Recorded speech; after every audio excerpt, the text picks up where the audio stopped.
Hold on. Meteor's gonna fall in about enough time to go do all the side quests. Get your meteor clock. Oh yeah, exactly. 7. Grandfather said. Bugenhagen said exactly enough time to go beat Emerald Weapon, Ruby Weapon, Ultimate Weapon. Yep. And then pass through the Northern Crater, and right around then, it should be falling. You want to see Marlene, right? Don't ask me that. Don't ask me. Then if we don't release the power of Holy in 7 days, there won't be a planet left to protect. If we can't beat Sephiroth, it's as good as death for us. A few days sooner than the rest who will die from Meteor. Good outlook.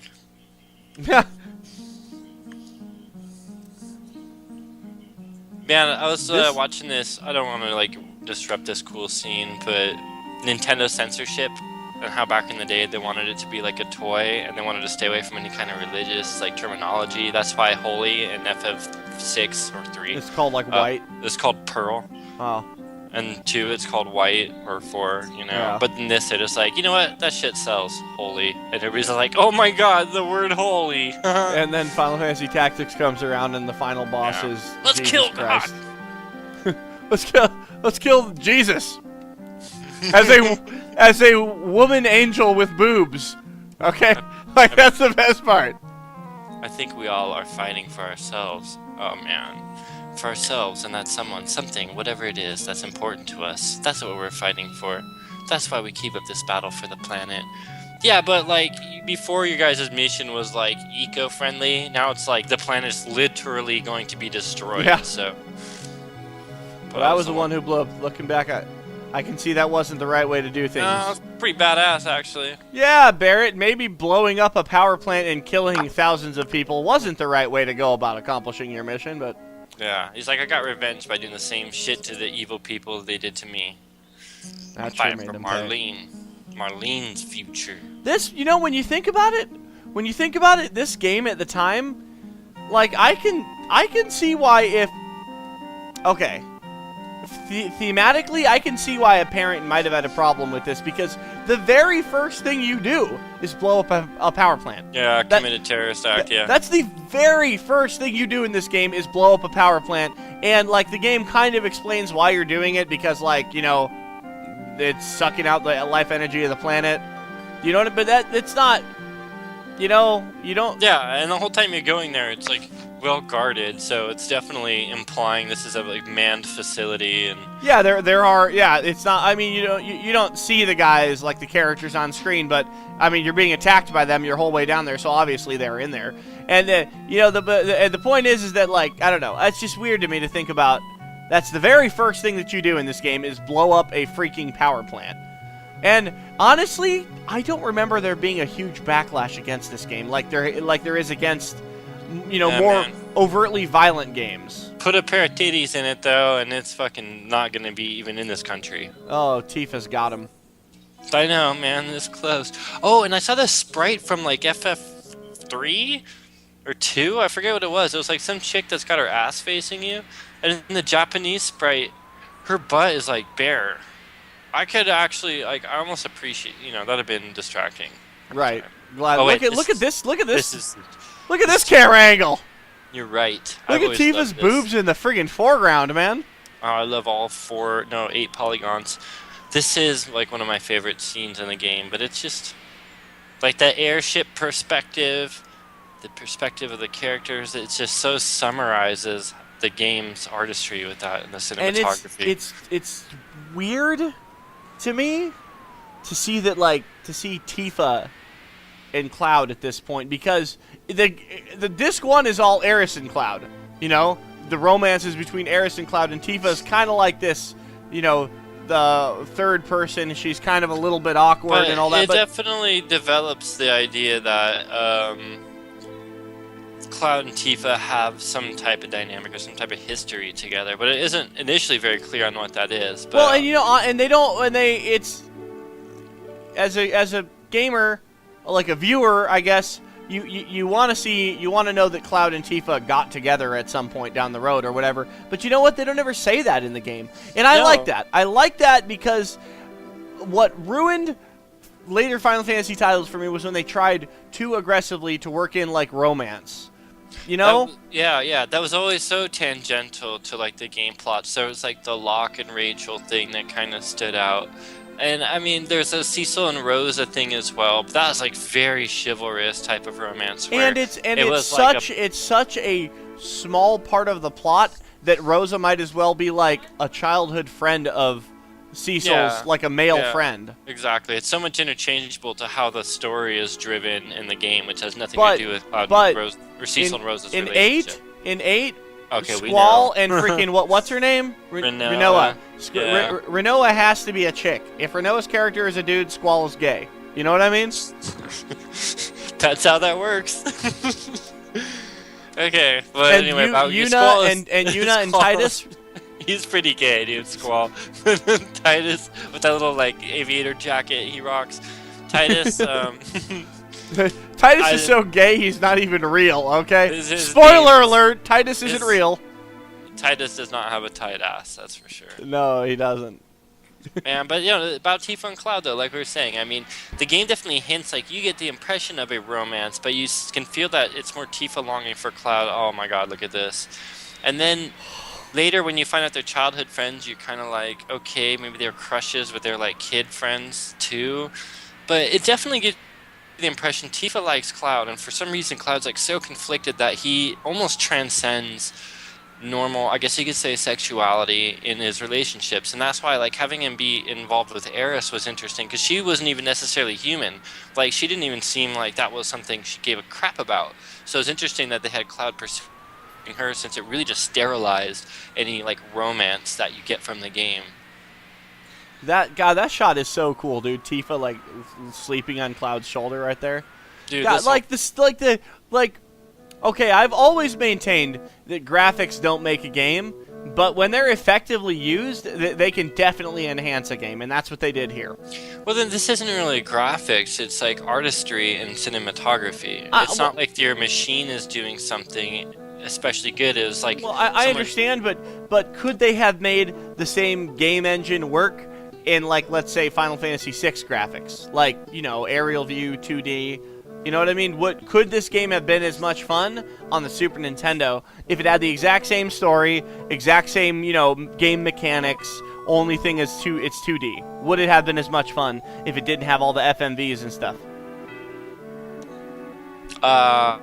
It's almost hard to even answer that. Isn't it?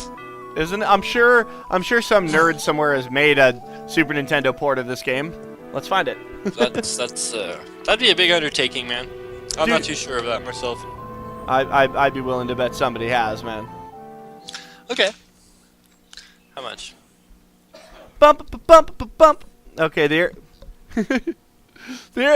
ship is too big. If I walked, the LP would be over. Uh-oh. Suggestive. The airship's a little lonely without everyone. What was the game where you, like, got laid? Was that FF3? There was one game that was so overt with you, like, going to bed. Oh, Xenogears! Of course! Of course it was Xenogears where you get laid. Oh, man. You go to bed with Ellie and, like, wake up the next morning, like, you know, sitting up in bed with her. Like, that is why... That game.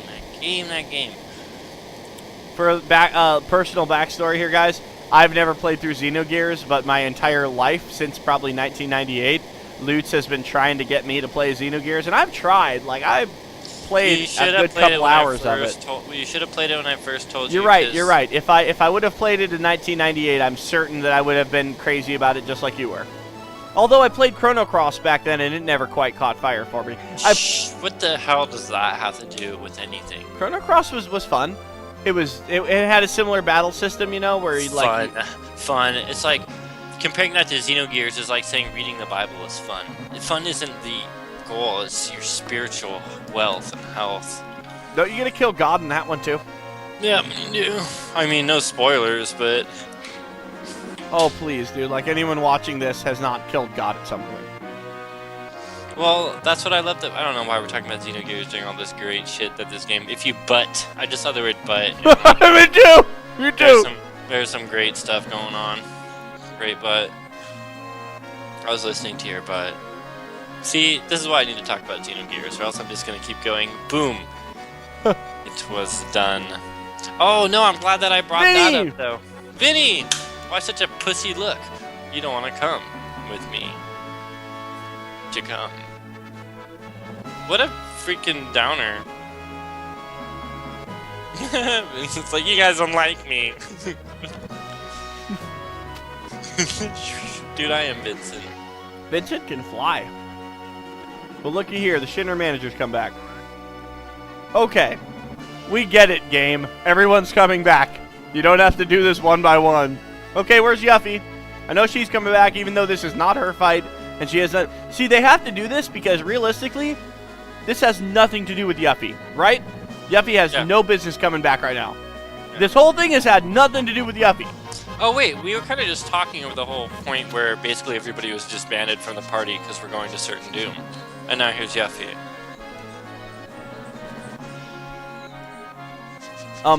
So Yuffie's reasoning is that she went through all that, so she might as well go die with us. Because we're going to die. You know what I mean? We're going into the core of the planet to fight an alien. Like, we're not coming back from this. Yuffie is by far the hottest of all of the females in this game. You're crazy, Tifa. No, I mean, biggest boobs, yeah. Hottest, same thing. No.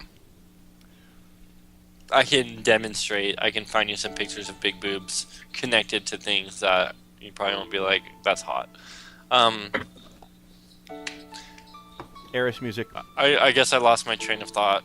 We'll do that too. Yuffie does that to me because she conforms enemies. You can't let it go like this. Eris. She was smiling to the end. But that smile just freeze like that. Let's go together. Memories of Eris. Although she should have returned to the planet by now, something stopped her and now she's stuck. Was this a poltergeist plot? We've got to let go of Eris' memory. Does anyone here change their mind? This is your last chance. Count on you, Sid. There ain't no getting off this train we not getting off of. Oh, dude. Sid's going to pull 2 levers and see what they do. It's like now that we have to make a beeline to the last objective in the game, you are now going to turn the ship rockets on. We could have used this, you know, at the beginning. Wait a second. Where's the pilot? Wait a second. So these levers have just been sitting here, and like lifetime pilot and airplane enthusiast Sid was not curious to try these out until just now. And it's not like they have some secondary... look at the propeller falling to Earth. And it's not like they have some secondary or ancillary function. It's like they're literally like the rocket engines on the ship. The ship had rocket engines. And now was oblivious to this. Just in time to not need to fly anywhere but one destination. Exactly. He's like, we'll get there in a split second. It's like, dude, we got 7 days, man. Like, why do we have to go die right away? I'd rather have walked. Uh-oh. Like, this is our home. Yeah, I was going to say. Okay, these guys aren't going into the North Crater with us. They're going to fly the airship to it. I don't know why we're acting like they're not coming back. They can just drop us off. Seriously. But it's just like, at this point, why would somebody not want to go? They're like, okay, let me get this straight. The entire universe, or not universe, but this entire planet is destroyed in 7 days. And going to the North Crater is the only chance that we have to possibly prevent that. Okay. Well, that's it for Disc 2, guys. Ha! Man! This is it! This is it. All that's left is, what do we have left? We got to kill the weapons. Ultimate. And what? We can kill ultimate weapon. Yeah, I probably can't do the other two, huh? And then we got to go to battle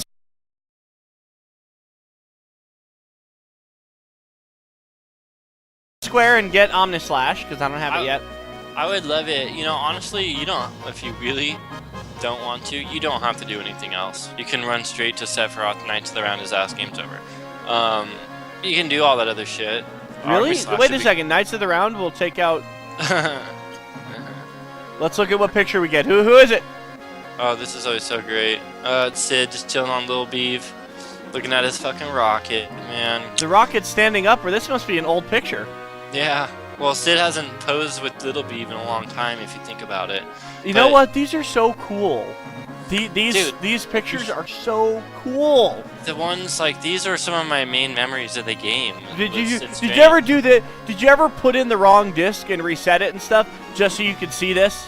Yeah. Because if you try to like load your save file and you're only on disc 1 but you put in like disc 3 and try to like load a disc 1 save file, it'll bring up like please insert disc 1 and it'll give you a random one of these pictures. So you can actually like cycle through them and try to see them all.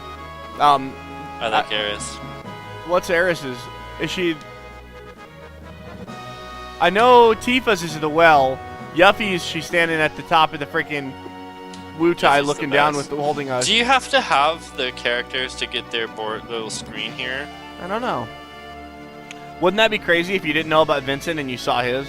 I forgot. Oh, I mean, I know why I knew about Vincent and Yuffie. I mean, you pick up equipment for them, weapons for them through the game, so... Yeah. Plus, I heard rumors about Vincent. The world was so cool in 97, dude. You would hear rumors from your friends about Vincent. In terms of video game mystique, absolutely, because there could be things in the game that could exist that you simply didn't know about, and that is just your own personal effort at this point in time, whether that's the case for you or not. If you want to approach a game, you have complete access to all the information that there is about it, if you want. I don't encourage that, YouTube. I don't know about all that, man. I remember like Final Fantasy VI, like the pinnacle of secrets in Final Fantasy games.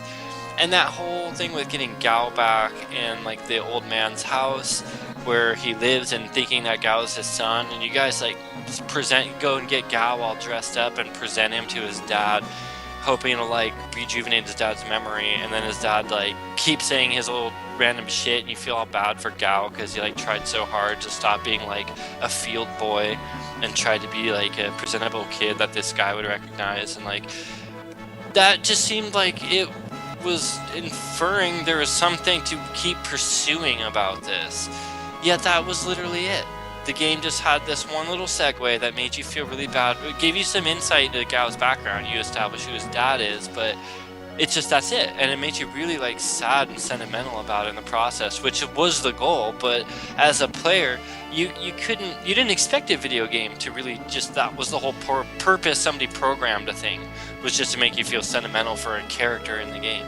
You knew that there was a weapon or something to be had through this interaction. And so there's this rumor going around that like his dad always complained about his roof leaking. And in my school, if you remember, there's a rumor that there's a way to get on top of his roof and fix the leak, and you get a piece of equipment. Not only was there a rumor, there was a dude who said that he called like a tip hotline, and they confirmed for him that yes, it was possible, but before he could find out how, like the time ran out on his call or something.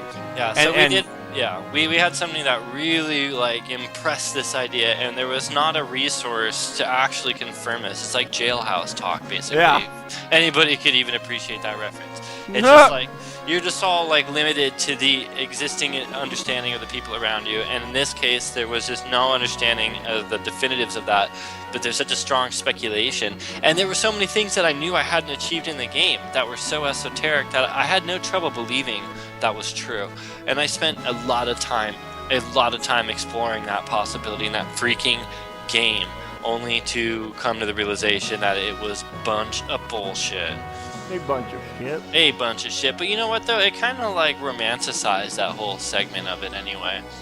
Are we recording still? Oh, yeah. We should stop. Okay. Have a good day, guys. Yeah, bye. Thanks so much for watching. Thanks for listening to us reminisce about our frustrations with the Final Fantasy.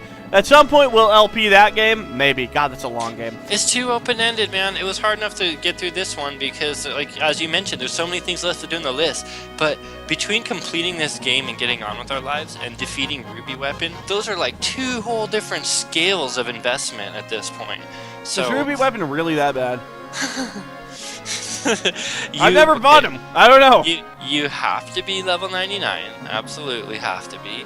You have to have like Master Magic, Master Summon, Final Attack, Phoenix on everybody pretty much. There's different ways to do it. Like if you mime, like if you have Cloud do the command mime, like command attack with mime, like all over his gear so that he does it like several times, and then you go into the battle with Omni Slash. you know, you might be able to, but like that in itself is such an incredible investment of time to master mime that many times. Like, holy shit, not to mention the command materia.